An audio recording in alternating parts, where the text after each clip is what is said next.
Mayor, ang atong paghisgutan karon mahitungod na sad sa mga issues gisabwag o gilabay sa imuha gikan sa imong kontrapartido. So Mayor, ang unang mga issues nga ginalabay na si imuha masumbalikan sa 2007 nga kauban mo ni Angging Di Mapuro ug gumikan ato gipanganlan ka og Pro Maranao. Og nanganak pag ito nga issue tungod kay Pro Maranao daw ka na kuno kay maigo nga mga MILF commander, NPA puguno ka. Mao nang hingon sila nga mo walay nahitabo nga pagpamumba o karnap o kidnap diri sa Iligan. Mayor, unsa may tinuod nga katubagan ani? Una sa tanan, ang effective nga leader kinahanglan makamao sa tanang mga gimbuaton sa lugar. Sama sa imong pagdumala sa pamilya, kung doon na kay anak nga magsigig sapot, kinahanglan i-address nimo ang sapot sa anak. Kung naa kay 5 ka anak kung asara magsapot-sapot, ang uban sa hayri ni mamatagal pagtagad tungkol sa sapot sa isa. Dayag na lang nga naghimutag mga laka para mailan na to ang tanang lumulupyo sa syudad sa Iligan o lakip na niini karon pagprotektar sa atong syudad.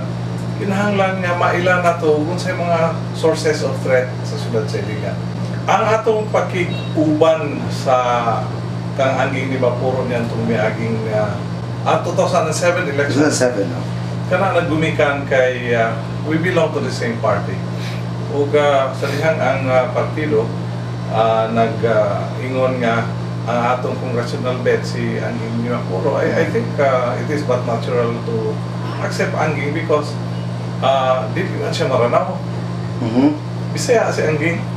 Nakabana lang siya kang Congressman Bobby Di Mapuro ng Maranao.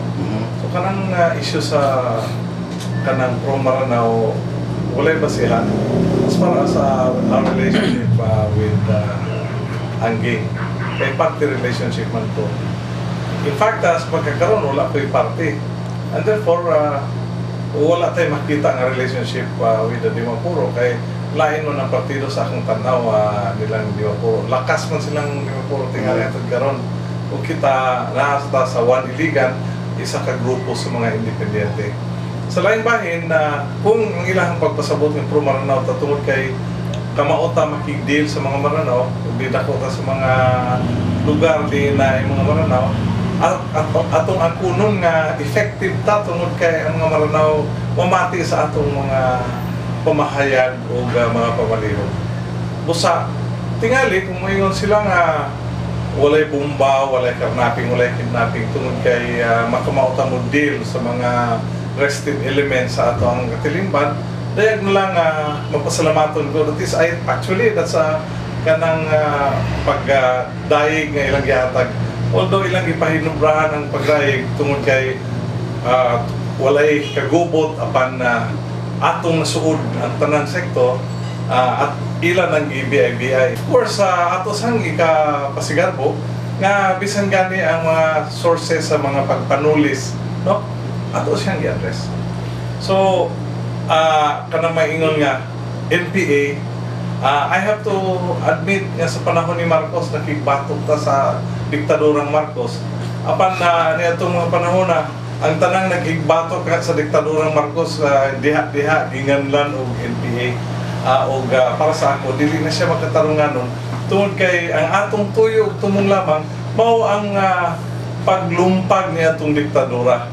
Usa ka to ka sistema sama sa gihimo sa Germany diin si Hitler mo'y nagmando sa tanan ug si Marcos nakita sa mga estudyante ug mga professionals niya itong mga panahon na nga naghinubra ang pagmando ug tungod niya na angayang mapukan ug angayang manaog sa gawom. Papasalamaton ta nga ang People Power Revolution nakalumpag ug nakapapildi kang Marcos o alam ka na ko, dili na tingali ang ngayang balik-balik ko na siya. Kung dili, ang ngayon manggani tingali maghihusap ato na siyang isaulog. Tungod kay wala na diktador sa atong katilingban. O kinahanglan po tingali nga we should be vigilant. Kinahanglan nga himuan na tuglakan, haron dili mo balik ang matang sa mga leader. Dinhi sa atong nasod nga magdiktar o magpakita og Hitlerian nga tendency sa mas ka Marcos. Ako dawaton nga kamao ko mag-Maranao. I'm a fluent Maranao speaker. Sama nga kamao ko mo Chabacano.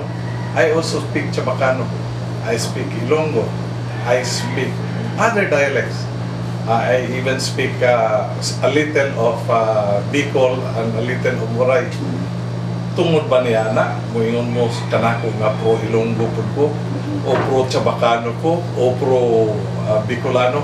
I think I just need to communicate. Kinahanglan mong good makigbaylo ay taguna-una sa ubang mga grupo. Aron pinaagi ni ang pagbaylo ay una-una, ang pagsulti sa ilahang pinulungan mo ay usa ka ang para sa panagiusa. Naa pa di ubang issues nga gusto po na mo tinawon, gikurakot man daw nimo ang bus terminal.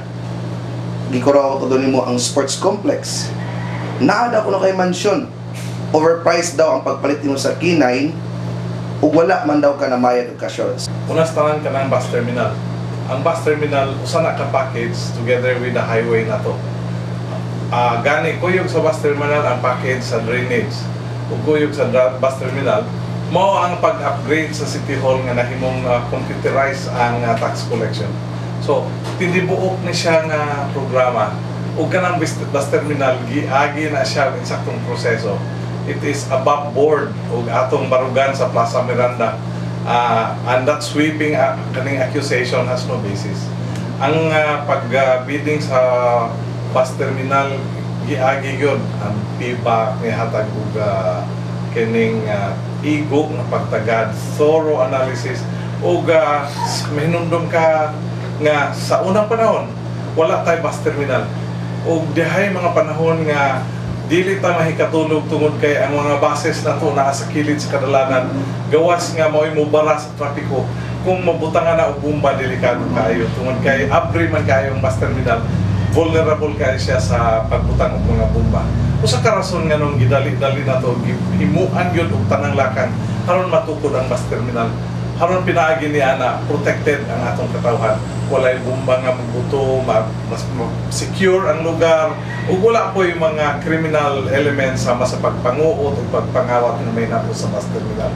So, mahinaot kung instead of dauton ta, it should be appreciated as a move for society to have better growth potential. Kay kuyog sa bus terminal makita sa nimo nga ang mga tao makanegosyo o mas maayo ang dagan sa atong ekonomiya.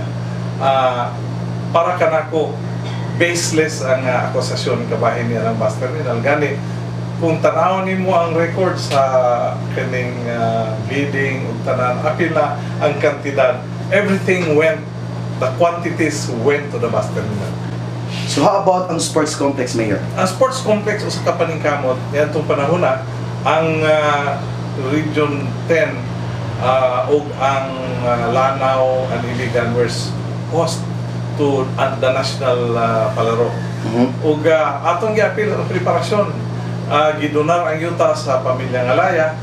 Kuyog sa pagdonar ang ultimo ang presidente sa nasod mo ay saksi sa donasyon sa 30 hektaryas haron nabutangan ang sports complex. Tungod kay adunay kakulangon sa atong kwarta, atong gi-build operate ang transfer. Mao kana ang model, mao na ang termino ni atong panahon sa gigamit karon nga termino nga PPP, Public Private Partnership. Nitong panahon na adunay interesado nga motukod sa bus terminal sa iya ka galingong gasto. O sa dihang gidilatar o gigubot-gubot sa pipila ka sakop sa sangguniang panlungsod, lakip na niini ang pipila ka mga vested elements sa atong katilingban na dilatar ang pagtukod sa sports complex o kuyog sa pagkadilatar mo ang pag-atras sa nagtukod niini. Gani gidemanda kita, gidemanda ang syudad sa Iligan tungod kay nakagasto na ang private nga investor. Unfortunately, wala siya makabalik, wala nila tiwasa ang sports complex. Sa kadamgo sa syudad sa Iligan nga makahupot yung sports complex. Karon na atong mga batanon mahaniti, mambaid sa field of sports. Imong kahinumduman na nga sa dihang ang mayor sa syudad sa Iligan naningkamot nga adunay field of sports, maayo ang pagdumala sa sports. Kaduha ma-champion ang syudad sa Iligan sa Mindanao Friendship Games. Kumani ato wala na gyud mabalik og ka-champion sa dihang nawala ta pagkamayor. May hinaot nga i-appreciate ni sa atong mga katawhan nga ang pagpaningkamot sa sports mahita og swimming, mahita og football, mahita og karate, ug uban pa nga mga events, mahita og baseball. Kung ato ning ipabalik karon ang atong mga kabatan-unan, malambigit sa sports program, dayag na lang nga mahilayo man gani sila sa bisyo ug mahatagan pa ang pagtagan. So, unsa may nakita niyo, Mayor, anong gibabagan dito sa konsiho ang katong project sa sports complex? Well, ako nakita nga doon nag-invested interest. Daan na nga nahadlok sila nga kung mahuman na ang sports complex, wala yung makapapili ka na to. So, doon na yung mga pipila ka elemento. Gani ang sa kanila, nidagan pagkabi si Mayor. Ang uban kanila are on the way out. Doon na po ex-politicians na nikuyo kanila. So, para ka nako, it's really about politics nga ilang gihimo ang pagsumpo sa maayong nahuna o gadamgo para sa syudad sa Iligan. So, Mayor, ganina, samtang imong gi-explain about sa sports complex, wala pa yun masayad sa katawan nga sadyang ni-mention ka nga ang saksi mismo ang presidente atong pagdonar sa 34 hektaryas? 30 hektaryas. Atong panahon na Mayor Franklin, kinsa man ang presidente atong panahon na? Si President Era ang saksi sa pagpirma sa donasyon sa mga laya aron himuong sports complex. Kini pinakadugay na yun nga issue, Mayor, nga ang kabahin sa casual. Sa panahon nga ako ni Puli sa administrasyon ni Yanyes, ni Cavite ug ni Flores, akong obligasyon ang pagbayad sa mga casual bisan nga nagtrabaho sila sa panahon ni Yanyes, ni Cavite ug ni Flores. Tungod kay ang casual na natrabaho sa syudad sa Iligan. Ang tanang requirements, ma-meet lamang, tinahalan nga silduhan ang casual.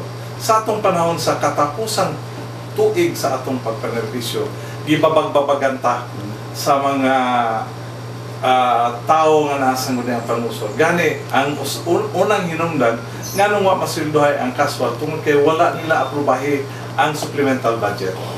Ang budget, usa ka requirement, haron maggasto ng mga kwarta sa gobyerno.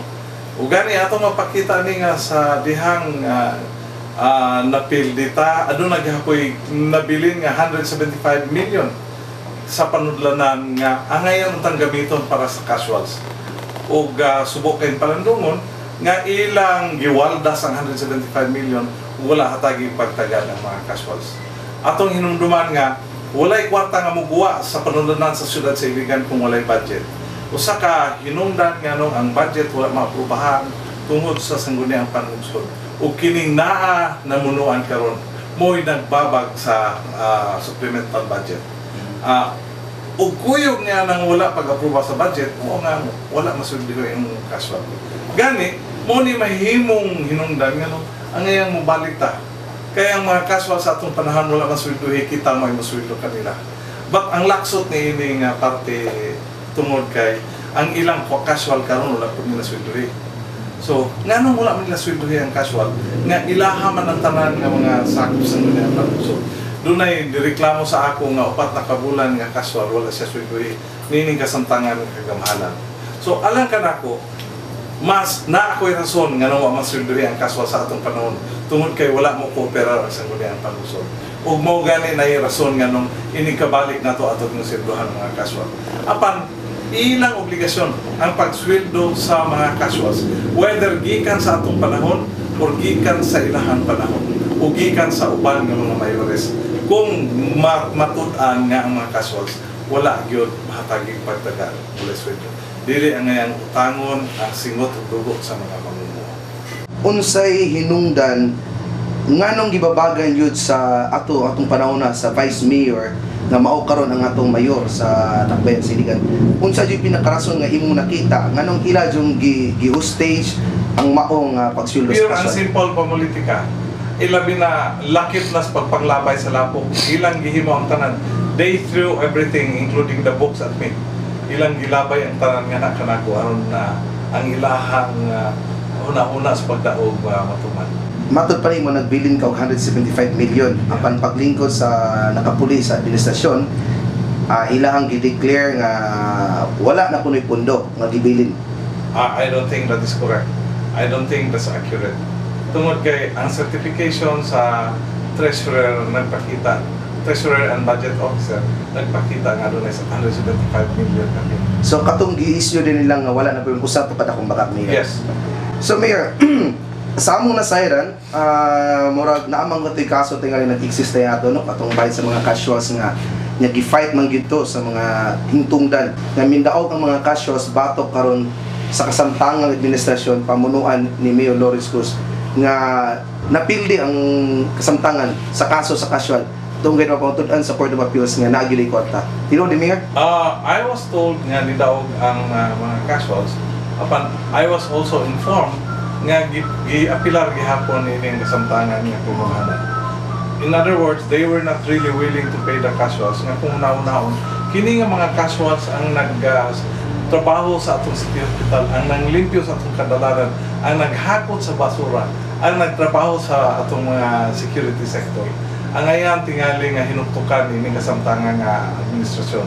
Nga ang mga casuals dako kay gikatabang. Gani karon naghinubrang ilang casuals, halos doon na nagani mga kalapasan nga ilang gihimo kay aduna sila ghost casuals.